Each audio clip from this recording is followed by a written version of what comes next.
Ito na nga mga kumarites, sabi ko nga sa aking anak ay maligo na siya. Dahil ilang araw nga siya sa ospital ay hindi nga nakakaligo. Tingnan nyo naman at parang lumbay na lumbay pa. Wala naman kasi siyang magagawa at wala din namang gagawin, kaya naman nasa loob nga lang siya ng bahay. At habang nagmumuni-muni nga siya dyan ay gagawa naman tayo nitong aming pang-ulam. Kagabi nga pala ay bumili nga pala kami ng siomay sa bayan. Bumili nga ako at 9 na piraso nga ay 90 pesos na. Sabi ko nga kasi ay wala nga kaming uulaming mag-asawa. Pero dahil bumili nga ako ng pang siomay ay gagawa na nga lang tayo. Nagyadyad nga lang pala ako ng 2 carrots at 4 na sibuyas. At bumili nga pala ako ng 1 kilong giniling na karne. Bumili nga lang pala ako ng 2 magic sarap at lalagyan nga natin itong 4 na pamintang durog. Ayan lang naman mga kumarites ang lahok ng ating pang siomay. Hindi nga ako magkakaigi ng ganitong halo kaya naman kinamay ko na. Minikos-mekos na nga natin yan para magsama-sama na nga yung ating mga ingredients. Huwag nga kayo mag-alala at naghugas naman ako ng kamay. Hindi nga pala ako mga kumarites naglalagay ng harina sa ating siomay dahil mas gusto ko nga ay yung purong karne talaga. Napakasimple nga lang pala mga kumarites ng ating siomay at ayan nga bumili nga lang pala ako nitong pambalot. Ang tawag pala dyan ay molo wrapper. Meron nga pala tong 2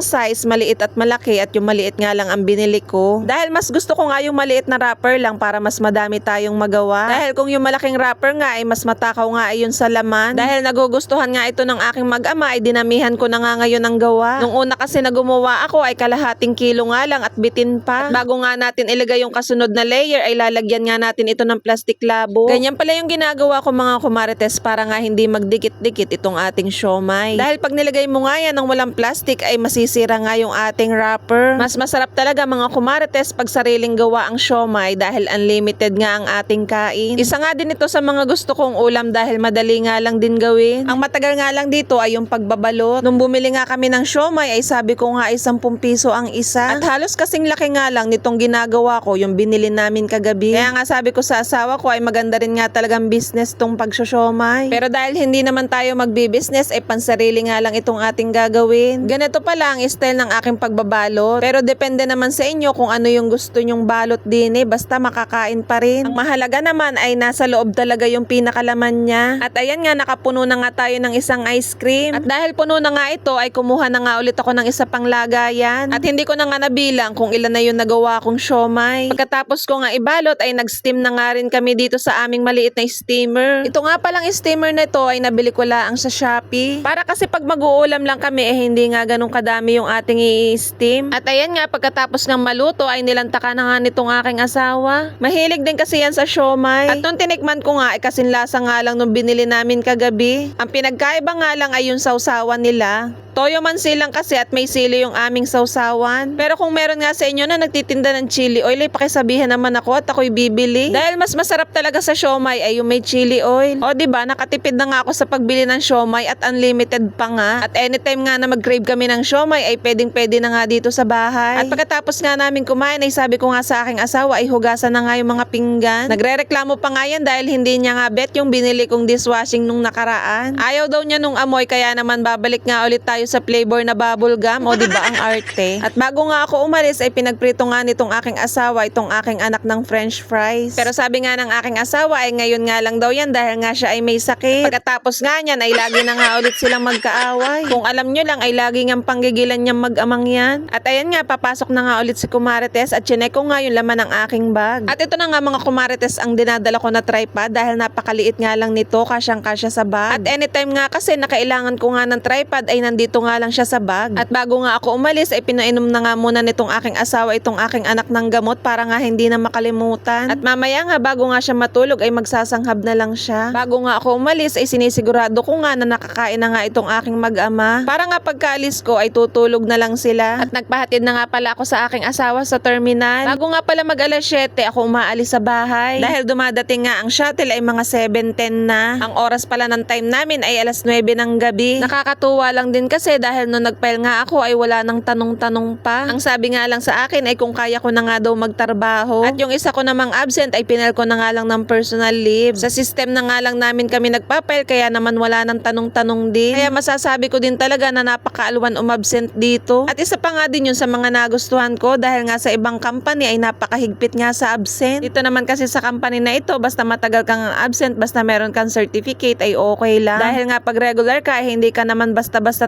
tatanggalin. Malapit na nga pala ang Christmas party kaya naman yung iba ay naghahanda na nga. Dahil hindi naman kasi ako aattend ng Christmas party, uuwi na nga lang ako pagkatapos ng aming trabaho. Oo mga kumartes, may pasok pa nga kami noon. At ang bali-balita nga ay 2:00 nga ng hapon ay paaawasin kami. Mas maigi pa nga mag-file ng vacation leave para nga buo ang bayan. At ito nga aking katrabaho ay naghahanda na nga rin sa Christmas party. Pinapakita nga pala niya sa akin yung kanyang susuotin at pak na pak naman talaga. Sabi ko nga sa kanya ay hindi nga ako pwedeng magsuot noon. Ay Diyos ko po, para naman tayong suma na buntis kapag ka nagsuot tayo nung kanyang isusuot. Kering-keri naman niya at maganda naman siyang babae, ay go lang. At yun lang naman mga kumarates ang aking chika for today's video. See you na lang po ulit sa aking mga susunod na mini vlog. Bye!